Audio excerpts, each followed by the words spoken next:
चलो देखो, हमारा जो टॉपिक चल रहा है वो क्या है आपका, मध्य प्रदेश की मिट्टियां, मध्य प्रदेश की मिट्टियां।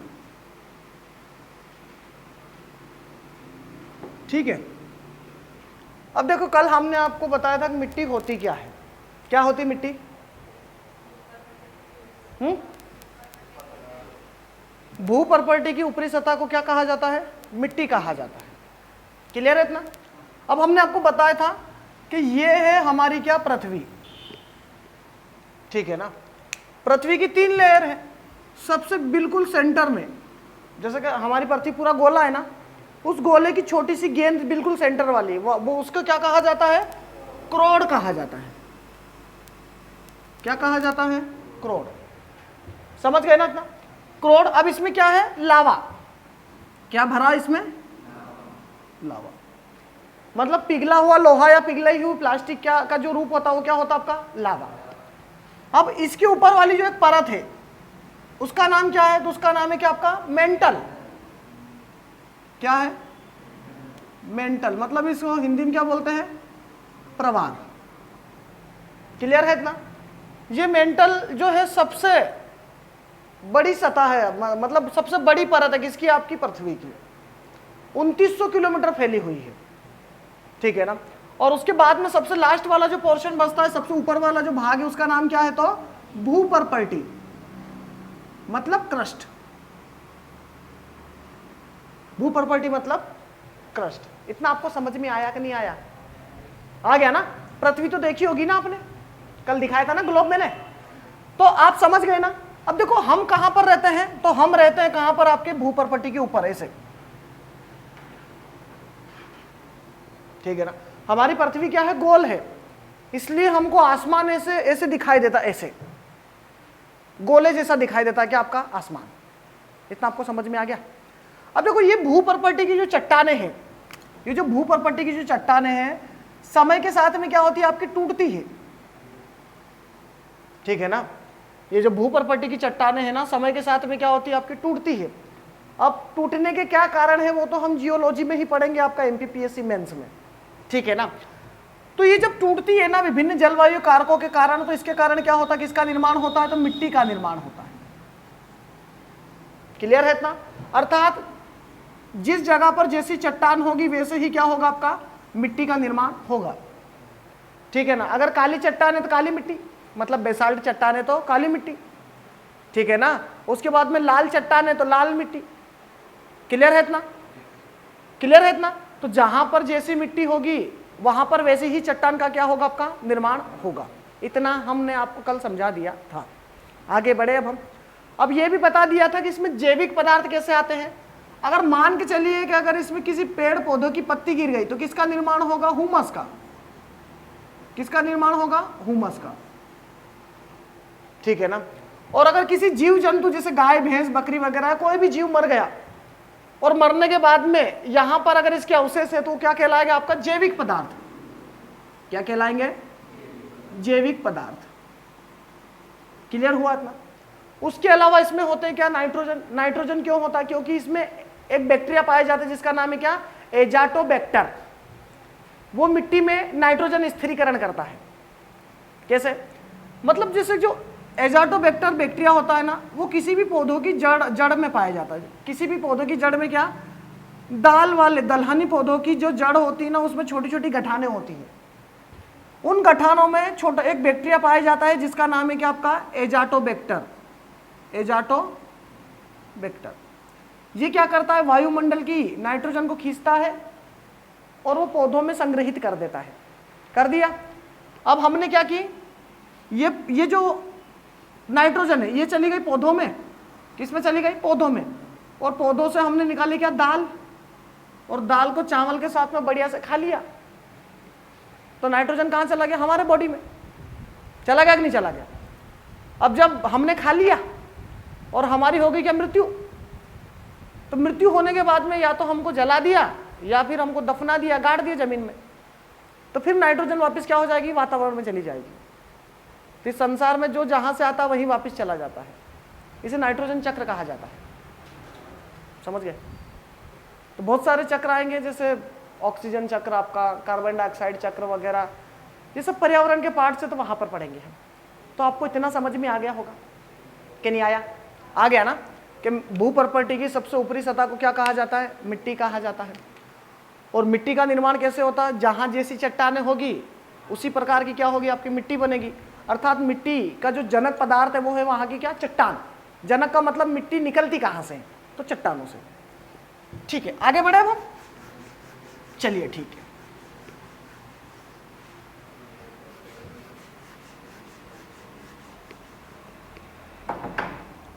अब हम चलते हैं मध्य प्रदेश की मिट्टी की ओर।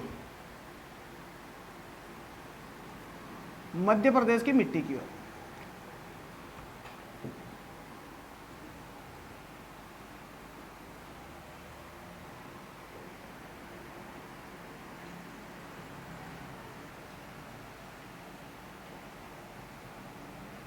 चलो, इतना आपको समझ में आ गया होगा, ठीक है ना?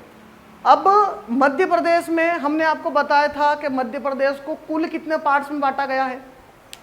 7 पार्ट्स में, ठीक है ना?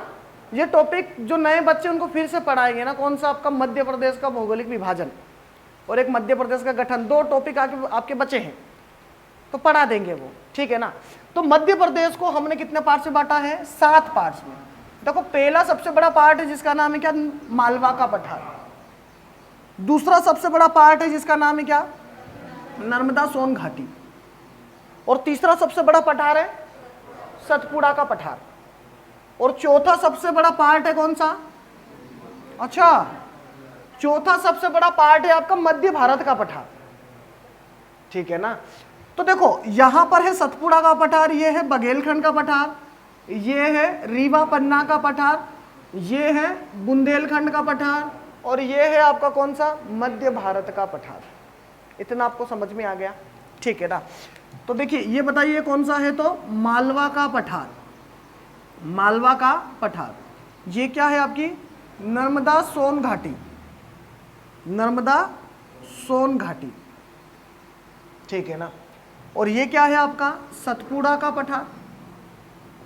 सतपुड़ा का पठार, ठीक है ना? और ये क्या है आपका? बघेलखंड का पठार।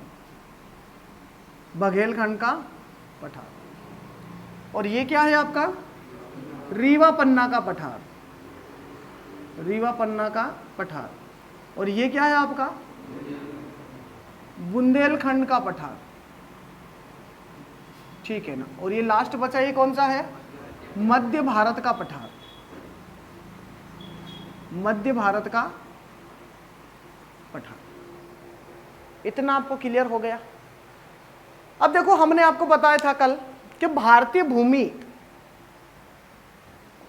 ठीक है ना, भारतीय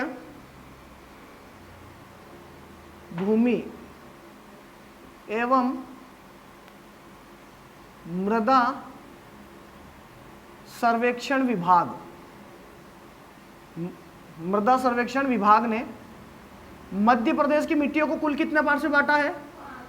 5 पार्ट्स में बांटा है, ठीक है ना? कितने पार्ट्स में? 5। लेकिन हमारे यहाँ पार्ट कितने हैं? 7। लेकिन मिट्टी कितनी प्रकार की है? 5, ठीक है ना?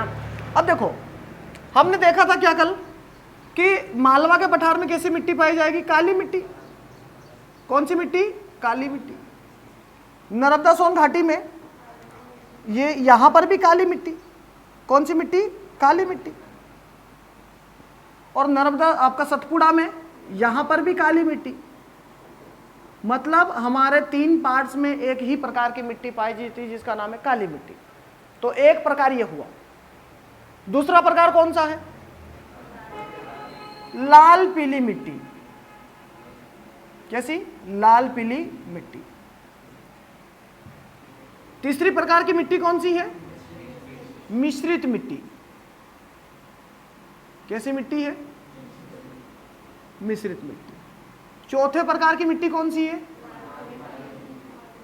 लाल काली पीली मिट्टी। ये भी तो मिश्रित ही हुई ना? क्या नहीं हुई? हुई। लेकिन इसको लाल काली पीली मिट्टी कहा जाता है। और इसको मिश्रित, यहां पर भी लाल काली पीली मिट्टी कहां गई है? ये रही। लाल काली पीली मिट्टी है, लेकिन इसमें रेत के कण एक्स्ट्रा पाए जाते हैं। आप कोचिंग आए हो क्या? हाँ, किसके साथ में आए? आपके साथ में? वास्तव में पढ़ने आए कि पकड़ के लाए बापड़े को? ऐसा तो नहीं लग रहा है ना? क्यों, जबरदस्ती लाए क्या आपको? तो फिर इधर ध्यान दो ना। नहीं, वो मैं पढ़ा रहा हूँ, वो उधर देख रहा है क्या? ठीक है ना, तो मुझे ऐसा लग रहा है जैसे आपने जबरदस्ती पकड़ के लाया गया इसको। चलो ठीक है, छोड़ो, आगे बढ़े। क्लास में तो ध्यान देना चाहिए। देखो, तो लाल काली पीली मिट्टी है। अब इसमें क्या है, इस मिट्टी में इसको मिश्रित कहने का कारण ये है कि इसमें रेत बहुत ज्यादा मात्रा में पाई जाती है, समझ लो, इसलिए इसको मिश्रित मिट्टी कहा जाता है क्या? ठीक है ना, है वही, इसमें लाल काली पीली मिट्टी और रेत वेत भी मिली, इसलिए इसको क्या बोल दिया हमने? मिश्रित मिट्टी। समझ गए? और एक लास्ट मिट्टी बचती जिसका नाम है क्या? जलोढ़ मिट्टी। क्लियर है ना? तो मध्य प्रदेश में भारतीय भूमि एवं मृदा सर्वेक्षण विभाग ने मध्य प्रदेश की मिट्टी को कितने पार्ट्स में बांटा है? तो 5 पार्ट्स में। एक पार्ट हो गया आपका काली मिट्टी, दूसरा लाल पीली, तीसरा मिश्रित, चौथा लाल काली पीली और 5वां जलोढ़ मिट्टी। इतना समझ में आ गया होगा सबको? नहीं आया समझ में? आ गया ना? अब देखिए, जो मालवा का पठार है, नर्मदा सोन घाटी है, और आपका कौन सा सतपुड़ा वाला जो रीजन है, यहां की जो मिट्टी है, यहां की जो मिट्टी है वो कैसी है? काली। लेकिन इसको भी कलर की जैसे कि इसकी मतलब जो इसका जो कलर है, काला कलर, वो कम ज्यादा के आधार पर इसको भी 3 पार्ट में बांट दिया हमने। ठीक है ना? अगर कोई मिट्टी नॉर्मल काली है, हाँ लगता है कि काली है, ना ज्यादा काली ना ज्यादा गोरी, है ना, तो उसको हम क्या बोलेंगे? साधारण काली मिट्टी। जैसी साधारण। जो मिट्टी बहुत ज्यादा ही काली हो उसको क्या बोलेंगे? गहरी काली मिट्टी। और जो मिट्टी बहुत कम काली हो उसे क्या बोला जाएगा? छिछली काली मिट्टी। कैसी मिट्टी? छिछली काली मिट्टी।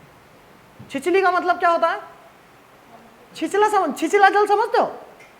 अरे हम बोलते ना पानी को छिछला पानी, मतलब जहां पर डाबरे भरे हो या कम पानी हो। अरे डाबरे समझते हो ना? देखो, हम तो हमारी ही भाषा में पढ़ाएंगे, अब इतना वीआईपी भी नहीं बनना है ना। क्या? अब अपने डाबरे को डाबरे ही बोलेंगे ना। अरे डाबरे वो है ना, गड्ढे में पानी भर जाता उसको डाबरे बोलते ना अपन। और कभी कभी तो अपन उसमें कूद कूद के नहाते थे। हाँ, बड़े में कौन नहाता है? ठीक है ना? तो आगे बढ़े। बड़े में तो साफ पानी से नहाले इतना ही बहुत है ना, ऐसा है क्या? चलो ठीक है, कोई बात नहीं। तो आगे बढ़े हम। तो देखो, 3 प्रकार की मिट्टी समझ में आ गई। तो आपसे पूछ लेंगे कि गहरी काली मिट्टी कहां पर मिलेगी? तो नर्मदा सोन घाटी में। अब आपको पता है कि मैक्सिमम जो फसलें हैं, जैसे मान के चलो कि गेहूं हो गया आपका, उसके बाद में कपास हो गया आपका, मिर्ची हो गई, आलू हो गए, प्याज हो गए, लगभग इसी रीजन के आसपास होते हैं। मैं मानता हूं कि गेहूं का सर्वाधिक उत्पादन होशंगाबाद में होता है, लेकिन इसमें भी तो होता है ना। समझ गए ना इतना? ठीक है ना? कपास वपास भी सबसे ज्यादा यही होता कि नहीं होता है? होता है। खंडवा खरगोन सुनहरे जिले मध्य प्रदेश के, आलू वालू भी यही होता है ना। तो बहुत सारी फसलें बोई जाती है यहाँ पर। तो इस कारण इसे क्या कहा जाता है? नर्मदा सोन घाटी को मध्य प्रदेश की अर्थव्यवस्था की रीढ़ कहा जाता है। इतना आपको समझ में आ गया? ठीक है ना? तो चलो देखिए, आपको ये मिट्टी क्लियर हो गई? आपको मिट्टी क्लियर हो गई ना? ठीक है ना? अब हम देखते हैं कि कहां पर कितने प्रतिशत मिट्टी पाई जाती है। अब हमारे मध्य प्रदेश की मिट्टी को हम 100% मान लेते हैं। हर चीज अपने आप में 100% होती है।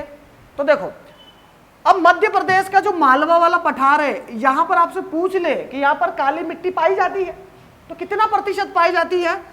तो यहां पर जो मिट्टी पाई जाती है, काली मिट्टी, वो पाई जाती है 47%। कितनी? 47%। ये एमपीपीएससी मानती है 47%। समझ में आया? एमपीपीएससी कितना मानती है? 47%। लेकिन आपका व्यापम कितना मानता है? तो व्यापम मानता है कितना आपका? 43.44%। मतलब 43.44% कौन मानता है? तो व्यापम। इतना समझ में आ गया कि नहीं आया? क्यों रुकमा, आ गया ना? तो सब बहक क्यों जाते हो, बोला करो ना कि कहीं खो जाते हो। हाँ तो इधर ध्यान दिया करो, ठीक है? समझ गए ना इतना? तो मालवा के पठार में एमपीपीएससी के अनुसार 47% मिट्टी पाई जाती है, काली मिट्टी पूरे मध्य प्रदेश की। और व्यापम के अनुसार कितनी आपकी? 43.44, 43.44%। इसको 44 बोलते हैं ना, और हम अपनी भाषा में 44 बोलते हैं। बढ़िया है, आगे बढ़ते हैं। उसी प्रकार ये जो आपकी नर्मदा सोन घाटी में जो गहरी काली मिट्टी पाई जाती है, कितना प्रतिशत है? तो ये है 3.5%, मतलब 3.5%। कितना प्रतिशत? 3.5%। इतना आपको समझ में आ गया? उसी प्रकार सतपुड़ा में जो ये आपकी छिछली काली मिट्टी पाई जाती है, कितना प्रतिशत है? ये है 7.1%। कितना है? 7.1%। समझ में आया कि नहीं आया? कितना है आपका? 7.1%। क्लियर है इतना? उसी प्रकार अगर आप बघेलखंड के पठार की बात करोगे तो बघेलखंड के पठार की जो मिट्टी है वो कितना प्रतिशत है? तो वो 36% है। कितना है? 36%। ठीक है, कितना प्रतिशत है? 36%। आप लिखने पे फोकस मत करो ना, आपको नोट शेयर कर देंगे ना अपना, क्या दिक्कत है? अपने पास में नोट्स हैं। कितना प्रतिशत है? 36%। समझ गए? उसके बाद में रीवा पन्ना में पाए जाने वाली जो मिट्टी है, कौन सी आपकी मिश्रित मिट्टी है, कितनी है? तो ये है आपका कितना? 18.11%। इतना ही है ना? हाँ ठीक है, इतना ही है, 18.11%। समझ गए? कितना? 18.11%। बुंदेलखंड में पाए जाने वाली जो मिट्टी है, लाल पीली मिट्टी, लाल काली पीली मिट्टी है, कितना प्रतिशत है? तो ये है आपका 33%। कितना प्रतिशत है? 33%। और जलोढ़ मिट्टी कितना प्रतिशत है? तो ये है मात्र 3%। ठीक है ना? तो मध्य प्रदेश में क्वेश्चन ये आता है, मध्य प्रदेश में सर्वाधिक क्षेत्रफल पर फैली मिट्टी कौन सी है? तो काली मिट्टी है। क्योंकि देखो काली मिट्टी एक क्षेत्र में नहीं फैली हुई है, 3 क्षेत्रों में फैली हुई है।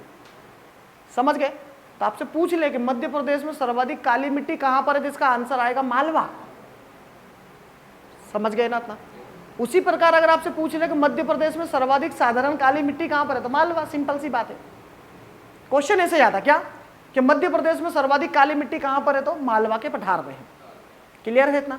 और मध्य प्रदेश में सबसे कम पाए जाने वाली कौन सी मिट्टी है? तो जलोढ़ मिट्टी है। कौन सी है? जलोढ़। उसके बाद अगर आपसे पूछ ले कि मध्य प्रदेश की सबसे उपजाऊ मिट्टी कौन सी है, तो वो है जलोढ़। समझ गए? वो सबसे कम है, जो सबसे ज्यादा उपजाऊ वो सबसे कम क्षेत्रफल में। और अगर आपसे पूछ ले कि मध्य प्रदेश में सबसे कम उपजाऊ मिट्टी कौन सी है, तो वो है कौन सी? मिश्रित मिट्टी, जो रेत की अधिकता बहुत है। इसलिए यहां पर जो फसलें नॉर्मली उगती है ना, मैक्सिमम यहां पर ज्वार प्रदेश के अंतर्गत आता है ये एरिया। तो ये ज्वार सर्वाधिक मात्रा में मतलब क्या किया जाता है? आपका बोया जाता है। इतना आपको समझ में आया? क्लियर हो गया इतना? देखो पठार के मामले में अलग हो जाएगा। मध्य प्रदेश का सबसे बड़ा पठार है मालवा का पठार, मध्य प्रदेश का सबसे छोटा पठार है बघेलखंड का पठार, 7.2%। और ये कितना है आपका?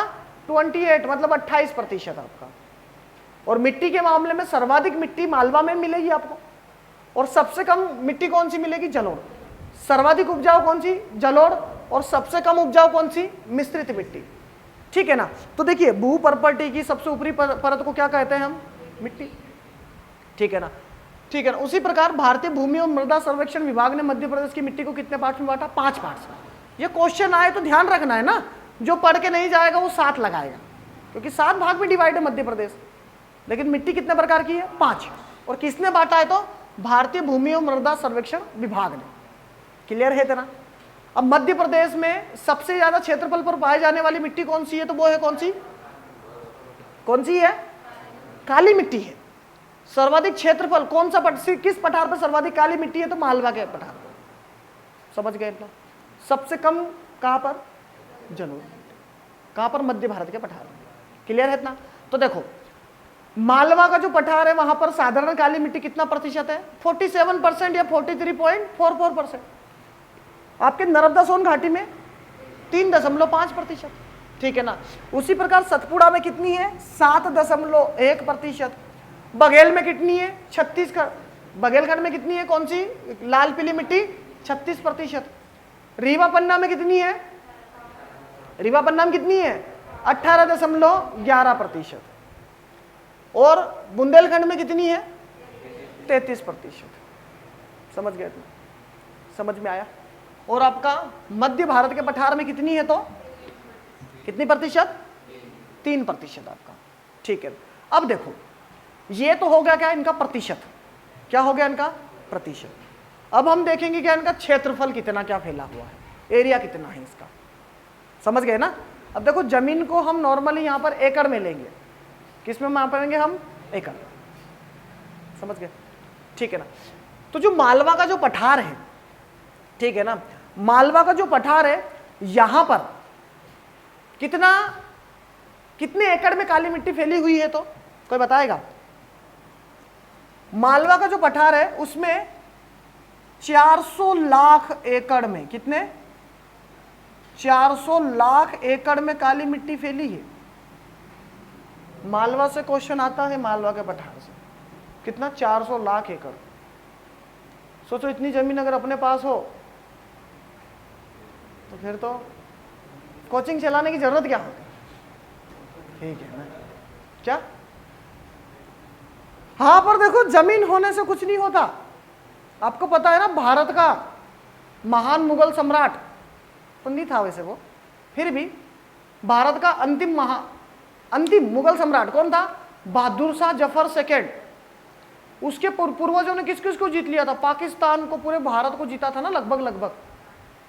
लेकिन उस व्यक्ति को 6 बाई मतलब 6 फीट लंबी और 3 फीट चौड़ी जगह भी नसीब नहीं हुई दफन होने के लिए। हमने पढ़ा है ना इतिहास में, क्योंकि वो उनकी मृत्यु कहां पर हुई थी, बहादुर शाह जफर सेकंड की रंगून म्यांमार में हुई थी क्या। तो जागीर होने से कुछ नहीं होता है क्या, ऐसा नहीं कुछ नहीं होता है, लेकिन समय का कोई भरोसा नहीं है, सही बात है ना, ठीक है ना। और अगर किसी को ऐसा लगता है कि वास्तव में कोई जमीन कुछ काम ज्यादा आती नहीं है तो वो मेरे नाम कर सकता है क्या, आगे बढ़े क्या दिक्कत है, ऐसा तो नहीं लगता है ना किसी को, लगता है तो कर सकता है, कोई दिक्कत नहीं, अपन वहां पर कोचिंग खोलेंगे क्या, क्या। हाँ चलो ठीक है, देखो सुनो, एक तो ये वायर का भारी फंदा हो, इधर उधर घूमना, देख देख के घूमना पड़ता है ना। किसी दिन जोश जोश में उधर चले गए तो वाह चलो ठीक है छोड़ो। अब देखो नर्मदा सोन घाटी में कितने एकड़ पर ये मिट्टी फैली है, तो 35 लाख एकड़ पर, कितने, 35 लाख एकड़ पर, 35 लाख एकड़ पर कौन सी फैली आपकी, गहरी काली मिट्टी। छिछली काली मिट्टी कितने लाख एकड़ पर फैली हुई है, तो वो फैली हुई है कितनी आपके, 75 लाख एकड़ पर, कितने, 75 लाख एकड़ पर, ठीक है ना। तो सतपुड़ा का जो पठार है वहां पर जो छिछली काली मिट्टी है वो कितने लाख पर फैली है, 75 लाख एकड़ पर फैली हुई है, समझ गए इतना।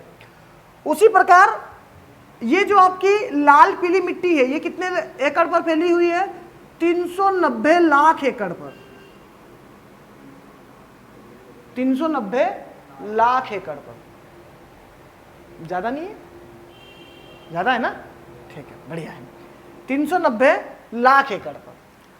अब ये जो मिट्टी फैली हुई है कौन सी आपकी, रीवा पन्ना में मिश्रित मिट्टी थी, ये कितनी फैली हुई है, तो 180.30 लाख एकड़ पर फैली हुई है,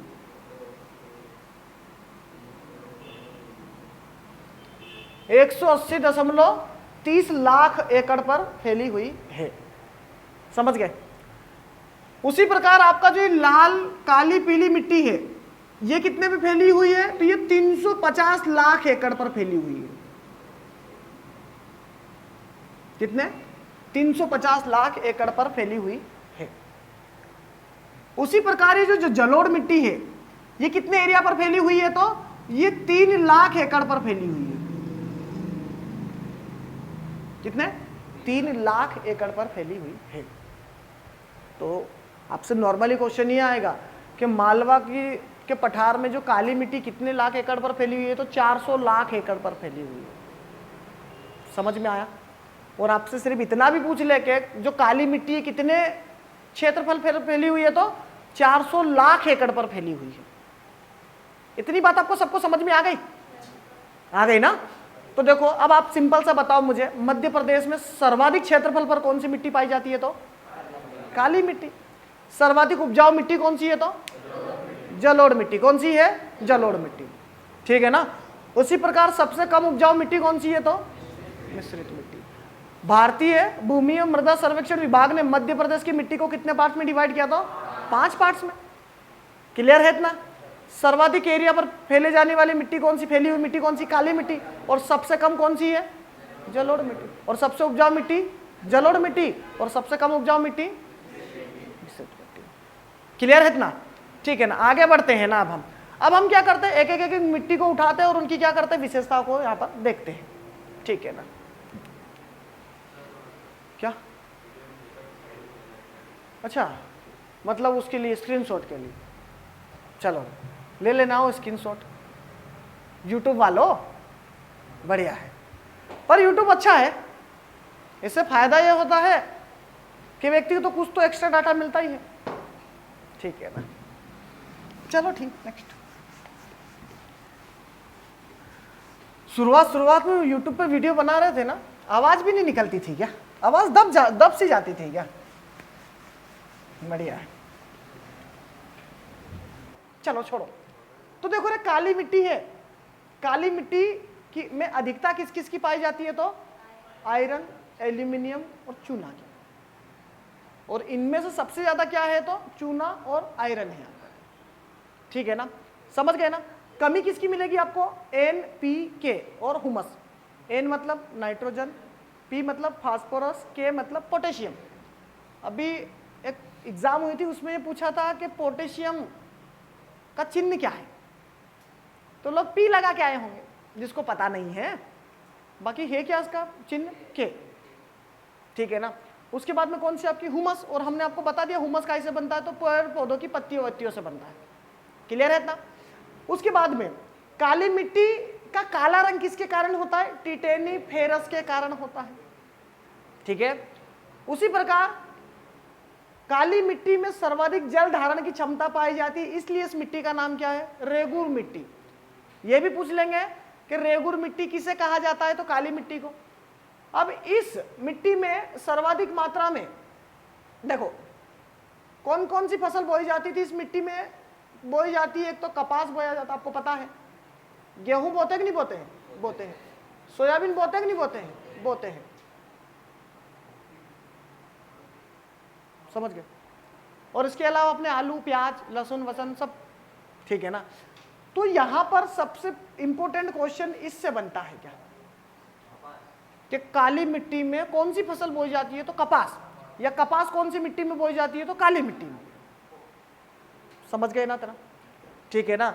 इस कारण काली मिट्टी को कपासी मिट्टी भी कहा जाता है। तो आपसे पूछ ले कि कपासी मिट्टी किसे कहा जाता है? काली मिट्टी को। नहीं तो भूरी मिट्टी मत लगा के आ जाना। समझ गए ना? क्योंकि कपास सफेद होता है ना। तो देखो काली मिट्टी का अन्य नाम क्या है? रेगुर मिट्टी। काली मिट्टी का अन्य नाम क्या है? कपासी मिट्टी। इतना आपको समझ में आ गया होगा। काली मिट्टी में सर्वाधिक मात्रा में पाया जाता है कि आपका आयरन, एल्यूमिनियम और चूना। कमी क्या किसकी पाई जाती है? NPK और हुमस। जल धारण क्षमता अधिक होने के कारण इसका अन्य नाम क्या है? रेगुर। इसका काला रंग किसके कारण होता है? टिटेनी फेरस के कारण होता है। होता कि नहीं होता है? होता है। होता है ना? होता है। होता भी है, ऐसा मत समझना कि आपने मान लिया। होता भी है क्या? नहीं तो आप बोलोगे सर हमको क्या पता, आपने तो बताया। ठीक है ना? तो आगे बढ़े। ठीक है ना?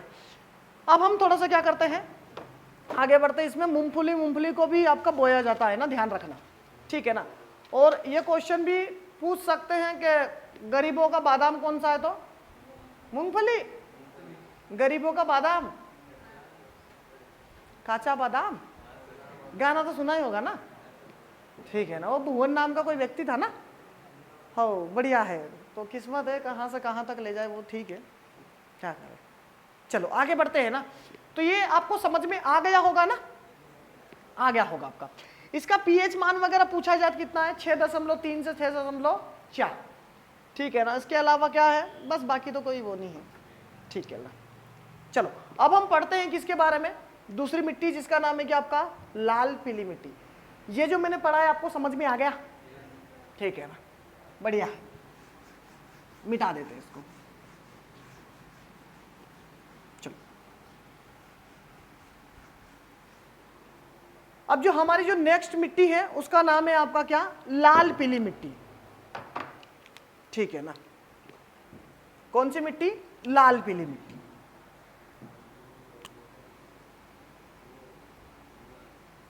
लाल पीली मिट्टी,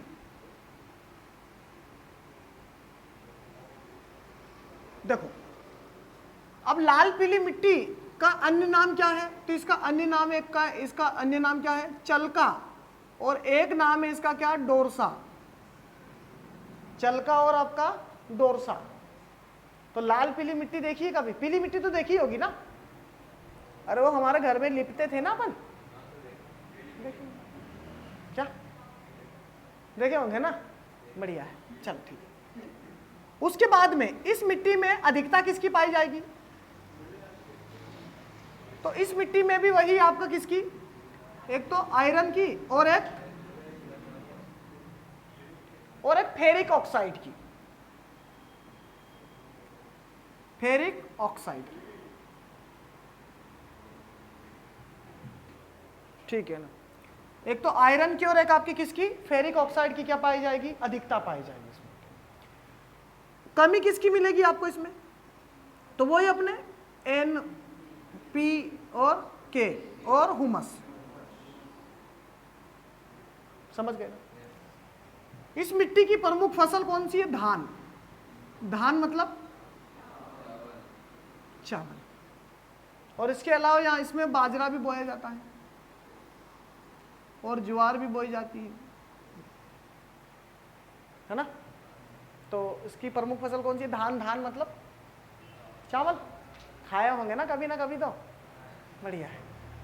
तो आगे बढ़े, क्या खाए होंगे ना, और टाइम नहीं होता है तो कुकर में फट से चावल रखे, उबाले और खा लिए, बढ़िया है। तो समझ में आ गया होगा आपको। अब देखो सुनो, एक फैक्ट और है इसके बारे में, क्या कि जो लाल पीली मिट्टी है, किधर मुड़ना हो, देखो इधर मुड़ जाती है, ये वायरलेस लाना पड़ेगा ना अपने, ठीक है ना। चलो अब देखो जहां पर लाल चट्टानें पाई जाएगी, देखो मैंने आपको उस दिन बता दिया था कि ये जो चट्टान होती है ना इस मिट्टी के निर्माण की, वो चट्टान आपकी लाल ही होती है। लेकिन होता क्या है, इस चट्टान में छोटे छोटे आपके फेरिक ऑक्साइड के कण पाए जाते हैं। अब जब पानी वानी गिरता है ना, तो ये फेरिक ऑक्साइड के जो कण होते हैं पानी के साथ में रिएक्शन करके इस लाल चट्टान को पीली चट्टान में कन्वर्ट कर देते हैं। फिर से बताऊं मैं, देखो ये है यहां पर मान लो एक चट्टान, कैसी चट्टान है, लाल चट्टान, लाल चट्टान है लाल चट्टान। अब इस लाल चट्टान में छोटे छोटे आपके कण पाए जाएंगे किसके, आपके फेरिक ऑक्साइड के, समझ गए। जब इस पर पानी गिरता है तो ये जो फेरिक ऑक्साइड के जो कण है पानी से जल योजन कर लेते हैं, मतलब पानी से रिएक्शन कर लेते हैं अपने अनुसार, ठीक है ना। और पानी से रिएक्शन करने के बाद में ये लाल चट्टान को किस में बदल देते हैं, पीली चट्टान में। अब जब ये चट्टानें टूटेगी तो लाल मिट्टी तो बनेगी, साथ में पीली बनेगी। तो जहां जहां पर भी लाल चट्टान होगी वहां पर कौन सी मिट्टी होगी, पीली मिट्टी भी होगी। देखिए ना पीली मिट्टी, और ऐसा मत समझना कि एक ही दिन में हो जाता ना, कई सालों की प्रोसेस के बाद में मिट्टी लाल से पीले में कन्वर्ट होती है। क्वेश्चन क्या पूछा जाता है कि पीली मिट्टी का पीला रंग किसके कारण होता है, तो फेरिक ऑक्साइड के कारण। किसके कारण, फेरिक ऑक्साइड के कारण। और काली मिट्टी का काला रंग किसके कारण होता है, तो टिटेनिफेरस के कारण होता है। क्लियर है ना। अब देखो हमने आपको बताया था कि जो काली मिट्टी, पीली मिट्टी है, लाल पीली मिट्टी, ये कितना प्रतिशत भाग पर फैली हुई है? तो 36% भाग पर फैली हुई है। कितना एरिया है? तो 390 लाख एकड़ पर फैली हुई है। कितना? 390 लाख एकड़ पर यह फैली हुई है। क्लियर है इतना? चलो ठीक है ना, बाकी तो हो गया इसमें, ठीक है ना। चलो अब नेक्स्ट मिट्टी जो हमारी है वो है कौन सी? आपकी मिश्रित मिट्टी। कौन सी मिट्टी है? मिश्रित मिट्टी, ठीक है ना। मिटा देते हैं ना इसको, मिश्रित मिट्टी। तो मिश्रित मिट्टी की विशेषता क्या है? मध्य प्रदेश की सबसे कम उपजाऊ मिट्टी है। कितने क्षेत्रफल पर फैली है ये? 18.11% वाले एरिया पर फैली हुई है। कितने लाख एकड़ पर फैली हुई है? तो 180.30 लाख एकड़ पर फैली हुई है, ठीक है ना। और यहाँ पर प्रमुख रूप से कौन सी फसल बोई जाती है? तो ज्वार बोई जाती है, उसके बाद में मक्का वक्का बोया जाता है। जिस मिट्टी में रेत की मात्रा ज्यादा होगी वहां पर कौन सी फसल बोई जाएगी? ये आपकी मोटे अनाज बोए जाएंगे आपके, ठीक है ना। तो देखो अब नेक्स्ट अपनी जो मिट्टी है वो कौन सी है? मिश्रित मिट्टी। कौन सी मिट्टी? मिश्रित मिट्टी, ठीक है ना। मिश्रित मिट्टी, ठीक है ना। मिश्रित मिट्टी में अधिकता किसकी होती है?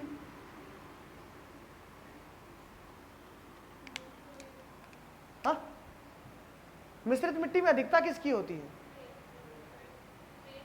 इसमें रेत की अधिकता होती है। किसमें किसकी अधिकता होती है? रेत की अधिकता होती है, रेत की अधिकता होती है। और इसके अलावा वही आपका थोड़ा चूना ऊना ज्यादा मात्रा में पाया जाएगा इसमें, ठीक है ना, ठीक है ना।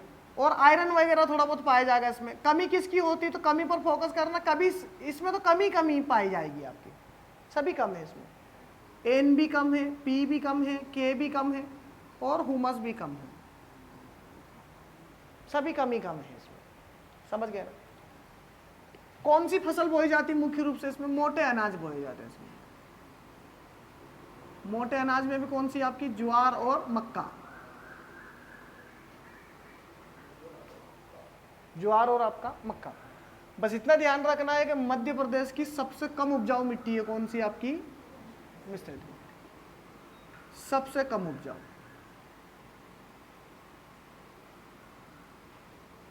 ठीक है। सबसे कम उपजाऊ मिट्टी कौन सी? आपकी मिश्रित मिट्टी। हो गया इतना? बढ़िया है, ठीक है ना। आगे बढ़े अब हम, ठीक है। और ये तो पता है ना कहां पर मिलेगी आपको मिश्रित मिट्टी? रीवा पन्ना वाले एरिया में, इस एरिया में, ठीक है ना। तो कोई ऑनलाइन अगर नोट्स बना रहे हैं तो मैप जरूर बनाए, ठीक है ना। और आपको तो दे ही देंगे नोट्स। चलो इसको मिटा देना अपन।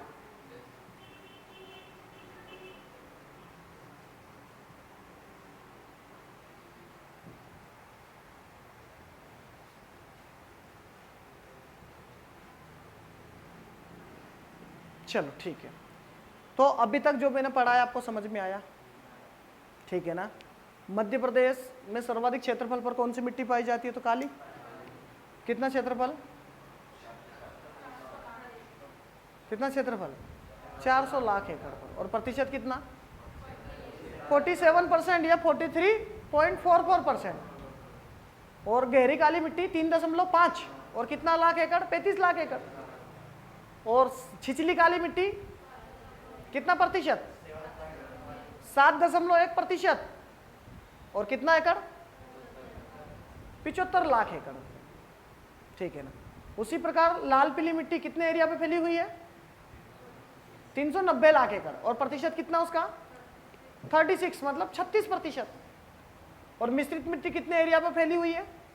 180.30 लाख एकड़, मतलब 180.30 लाख एकड़ पर। और प्रतिशत कितना उसका? 18.11%। क्लियर है इतना? अब जो नेक्स्ट मिट्टी है वो कौन सी है हमारी? लाल काली पीली मिट्टी। ये कौन से एरिया में पाई जाती है? इस एरिया में, ठीक है। इसमें भी कुछ ज्यादा नहीं है। ये लाल काली पीली मिट्टी, लाल काली और आपके पीली मिट्टी। देखो इसमें भी वही 2-3 चीज ध्यान रखना क्या आपका, एक तो अधिकता, क्षेत्रफल तो वैसे भी पहले ही बता दिया हमने। अधिकता किस किस की मिलेगी, वो है आपकी आयरन की, चूना की, एल्यूमिनियम की, ठीक है। कमी किसकी मिलेगी, वही NPK और आपका हुमस। फसल कौन सी बोई जाएगी इसमें, वही आपकी कौन कौन सी, एक तो धान, धान मतलब चावल वावल, उसके अलावा ज्वार हो गया आपका, बाजरा हो गया आपका, मक्का हो गया आपका, इस टाइप की क्या बोई जाएगी यहाँ पर, फसल बोई जाएगी। एरिया तो बता ही दिया, क्षेत्रफल भी बता दिया और आपको प्रतिशत भी बता दिया। अब लास्ट मिट्टी बचती है जिसका नाम है आपका क्या, जलोढ़ मिट्टी, ठीक है। जलोढ़ मिट्टी पाई जाती है, ठीक है ना। एक मिट्टी और देख लेंगे इसमें कौन सी, आपकी लेटेराइट मिट्टी, ठीक है ना। चलो मिटा दे इसको, समझ में तो आ रहा है ना, फिर नींद भी ना आ रही, ऐसा तो नहीं है ना, लग भी नहीं रहा है क्या, चलो ठीक है।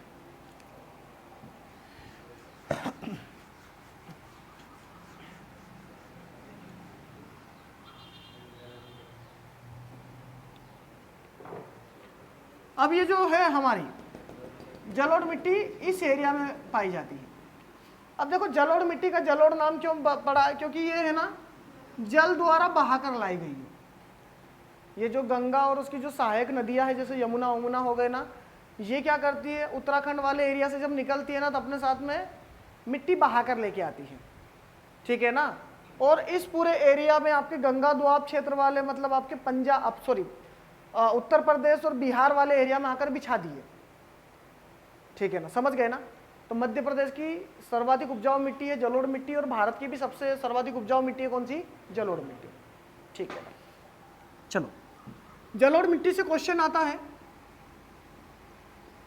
जलोढ़ मिट्टी, देखो जलोढ़ का मतलब सीधा सा अर्थ होता है क्या, जल द्वारा बहाकर लाई गई मिट्टी, कौन सी आपकी, जलोढ़ मिट्टी। अब इसके बारे में पूछा जाता है कि इसके अन्य नाम क्या है, तो इसका अन्य नाम क्या है, तो इसका अन्य नाम है कांप मिट्टी। कौन सी मिट्टी, कांप मिट्टी। एक अन्य नाम और क्या है इसका, तो एक अन्य नाम है आपका रेंगती हुई मृत्यु, रेंगती हुई मृत्यु, समझ गए ना, कौन सी आपकी, रेंगती हुई मृत्यु, ठीक है ना। और एक और दो नाम और है, दोमट मिट्टी और कछारी मिट्टी। दोमट मिट्टी और एक कौन सा आपका, कछारी मिट्टी, कछारी मिट्टी,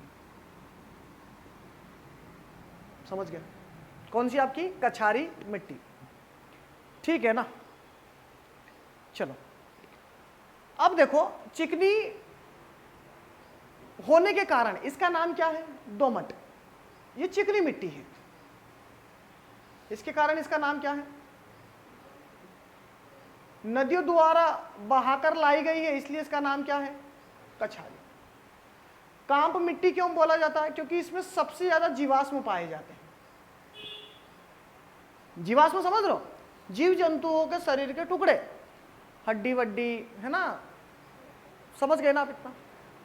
उसके बाद में रेंगती हुई मृत्यु क्यों बोला जाता है, क्योंकि ये सबसे ज्यादा अपरदित मर्दा है। अपर्दन का मतलब होता है कि इसको जब नदियां आती है ना, या चंबल नदी यहां से निकलती है ना, इस एरिया से जब चंबल नदी निकलती है ना, तो इस मिट्टी को बहुत ज्यादा काट देती है क्या, ठीक है ना। तो ये मिट्टी है ना ऐसे रेंग रेंग के मरती है, ऐसा माना जाता है। अपर्दन समझते हो ना, जैसे मिट्टी है यहां पर मान लो, अब पानी आया और मिट्टी को बहा के ले गया तो अपर्दन हो गया। या फिर बहुत बड़ी आपके मिट्टी है, जैसे आपने देखा होगा ना, कभी कभी नदियों के किनारे की मिट्टी कटती जाती है, तो जब मिट्टी कट के एक स्थान से दूसरे स्थान पर चली जाती है तो उसको क्या कहा जाता है, मृदा अपर्दन कहा जाता है, समझ गए ना। अब देखो इसके कारण क्या होता है, कौन सी नदी सर्वाधिक मृदा अपर्दन करती है मध्य प्रदेश में, तो उसका नाम है आपका क्या, चंबल। इससे अक्सर क्वेश्चन आते हैं। ये बड़े बड़े गड्ढों का क्या करती है, निर्माण कर देती है, मतलब इसको काट के बहुत बहुत बड़े बड़े क्या बना देती है, गड्ढे बना देती है। समझ में आया? ठीक है ना। अब ये गड्ढे बना देती है, तो इसको क्या कहा जाता है? खड्ड कहा जाता है। क्या कहा जाता है इसको? खड्ड। ठीक है, तो आपसे पूछ ले कि कौन सी नदी आपकी सर्वाधिक खड्ड का निर्माण करती है, तो चंबल। सर्वाधिक अपरदित मृदा कौन सी मध्य प्रदेश की, तो जलोढ़। समझ गए ना इतना? उसके बाद में सर्वाधिक गड्ढे कहां पर होते हैं, तो ये भिंड मुरैना वाले एरिया में होते हैं। क्या, कौन से एरिया में? भिंड मुरैना और श्योपुर वाले एरिया में क्या होते हैं? सबसे गड्ढे होते हैं सबसे ज्यादा। इतना आपको समझ में आया? यहां पर बड़े बड़े गड्ढे होते हैं ना, जिसके कारण डाकुओं की शरण स्थली बन जाते हैं। क्या, और आपको पता होगा चंबल में कई डाकू थे। पान सिंह तोमर भी वहीं का था ना, फिल्म बनी है ना इस पे पान सिंह तोमर पे। ये लोग लूट मार करके क्या करते थे? मध्य प्रदेश में करके यहाँ आपके छुप जाते थे, राजस्थान में करके यहाँ का आपके छुप जाते थे, उत्तर प्रदेश में लूट मार करके यहाँ के छुप जाते थे। इतना आपको समझ में आया? तो रेंगती हुई मृत्यु का मतलब समझ में आ गया कि ऐसी मिट्टी जो नदियों दुआकर बहाकर ले जाई जाती है। क्या, और ऐसे कट कट के क्या होती है आपकी, उसका सफाया हो जाता है, तो इसके कारण इसके क्या कहा जाता है? रेंगती हुई मृत्यु। इतना आपको समझ में आया क्या नहीं आया?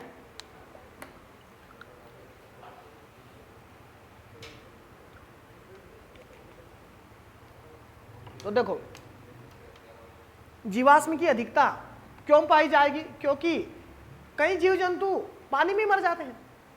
मरते कि नहीं मरते हैं? मरते हैं। ठीक है ना। तो इसके कारण ये क्या है आपकी? काम्प मिट्टी। क्योंकि जीवाश्म मतलब जीव के अवशेष। रेंगती हुई मृत्यु क्यों कहा जाता है? क्योंकि अपर्दन द्वारा नदियों द्वारा बहाकर ले जाती है, काट दी जाती है। ठीक है ना। दोमट मिट्टी क्यों बोलते? क्योंकि चिकनी होती है।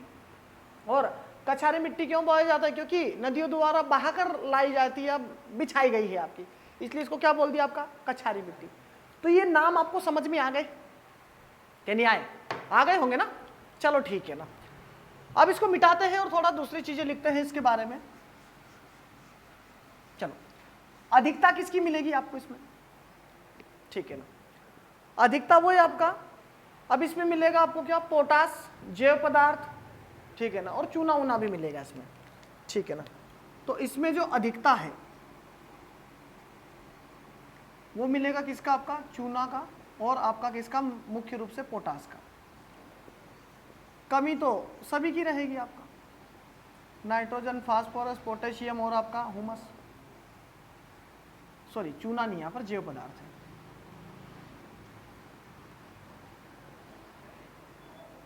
समझ में आया? ठीक है ना। तो अधिकता और कमी समझ में आ गए। अब फसल कौन सी बोई जाएगी यहां पर मुख्य रूप से? तो फसल बोई जाएगी आपकी कौन सी मुख्य रूप से? यहां पर देखो, एक फसल का नाम सुना होगा आपने, सरसों। सबसे ज्यादा इस मिट्टी में यहां पर कौन सी फसल होती है? सरसों।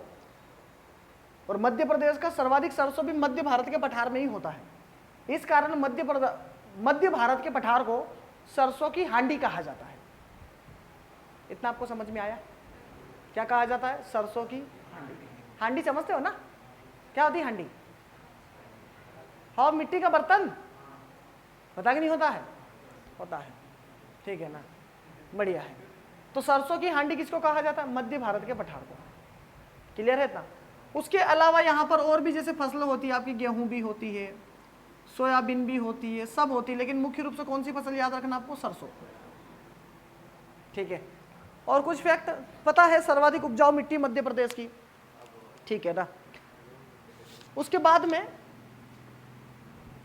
अवनाली का अपर्दन। अपर्दन का मतलब होता है क्या? अवनाली का अपर्दन मतलब सबसे ज्यादा अपर्दित होने वाली मृदा भी कौन सी आपकी? जलोढ़ मिट्टी है। और आपसे ये भी क्वेश्चन पूछ ले कि सबसे ज्यादा अपर्दन से प्रभावित जिले को प्रभावित है ना, प्रभावित जिले कौन कौन से मध्य प्रदेश के? तो 3 जिले हैं। एक यहां पर कौन सा? श्योपुर। एक यहां पर कौन सा? मुरैना। और एक यहां पर कौन सा? भिंड। तो भिंड, मुरैना और श्योपुर सबसे ज्यादा क्या है आपके? अपर्दन से प्रभावित जिले हैं। समझ में आया? अपर्दन का मतलब समझ में आ गया ना? सबसे ज्यादा मिट्टी कहां की? यही कट रही है। क्लियर है इतना? तो आगे बढ़े अब हम। ठीक है ना। उसके बाद में बस बाकी तो हो गया इसके। ठीक है ना। एक लास्ट मिट्टी बची है जिसका नाम है आपका क्या? लेटेराइट मिट्टी। ठीक है।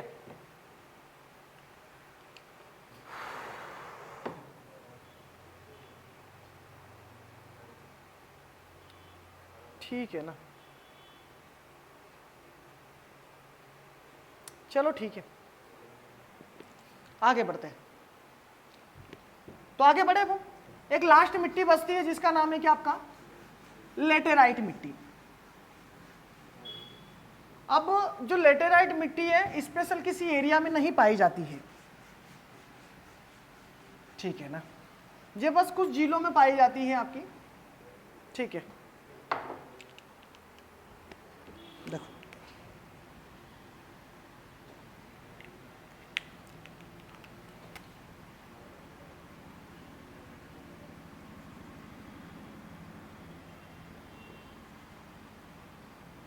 YouTube वाले तो इस वीडियो को देखेंगे भी तो है ना, स्पीड में देखेंगे ना, उनको हर चीज़ जल्दी चाहिए क्या, ऐसा ही करते हैं ना, डबल स्पीड कर ली, 1.5 कर लिया, 1.7 कर ली, इस टाइप से। अब 2 पे करके सुनते हो, बढ़िया है। चलो तो देखो रे, एक मिट्टी है जिसका नाम है क्या, लेटेराइट, ठीक है ना। लेटेराइट मिट्टी का नाम सुना आपने, सुना होगा ना, क्या नहीं सुना, और नहीं सुना तो आज सुन लिया होगा।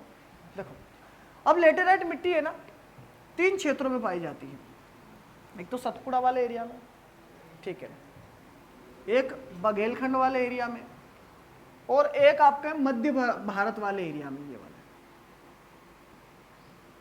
ठीक है। सतपुड़ा वाले एरिया में कौन से जिले में मिलेगी आपको, तो ये मिलेगी आपको क्या, बैतूल, और आपका बैतूल, छिंदवाड़ा और सिवनी में, छिंदवाड़ा और आपका सिवनी, ठीक है, ये सतपुड़ा वाला एरिया है, ठीक है ना। उसके बाद में ये जो एरिया है ये बघेलखंड वाला एरिया है, तो यहां पर एक जिला है जिसका नाम है क्या, अनूपपुर, और अनूपपुर से लगा हुआ एक जिला और है जिसका नाम है क्या, शहडोल, ठीक है। उसी प्रकार ये मालवा और मध्य भारत दोनों में आता, तो एक का नाम है आपका क्या, नीमच, और ये अपना क्या है, मंदसौर, ठीक है ना। तो मध्य प्रदेश के 3 क्षेत्रों में कौन सी मिट्टी मिलेगी आपको, लेटेराइट मिट्टी मिलेगी।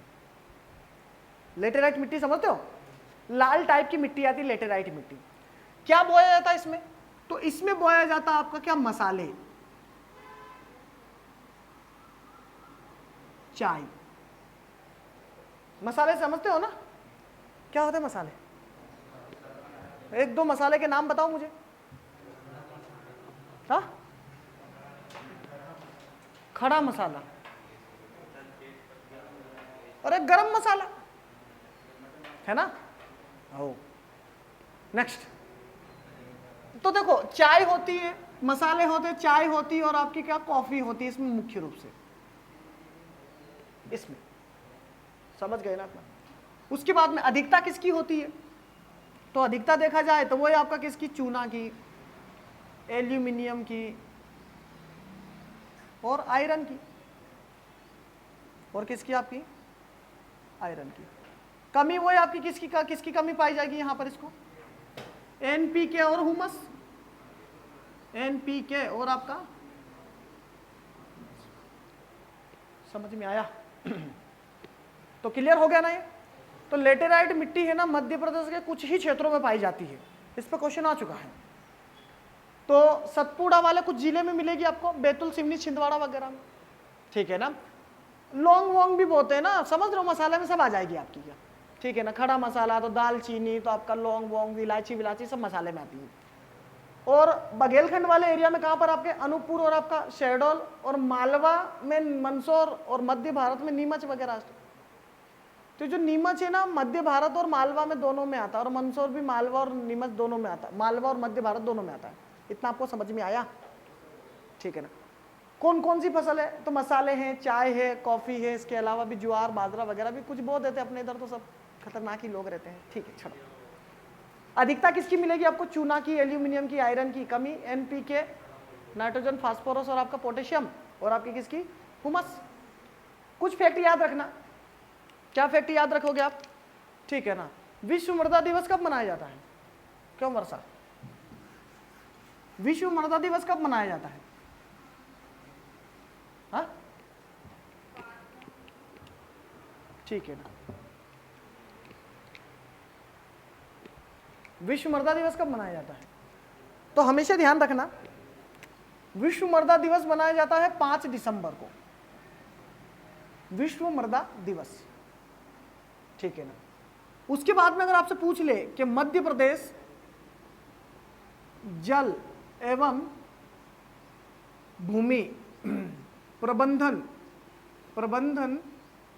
संस्थान कहां पर है, इसको WALMI बोलते हैं, water and land management institute, ठीक है ना। कहां पर है? तो ये मिलेगा आपको मध्य प्रदेश के भोपाल में। कहां पर मिलेगा? मध्य प्रदेश के भोपाल में। ये क्वेश्चन दोनों IMP है ना, दोनों फैक्ट याद रखना, और कम से कम ये तो याद रखना, बाकी तो मैं आपको पढ़ाऊंगा, इसके अलावा भी जितने फैक्ट रहेंगे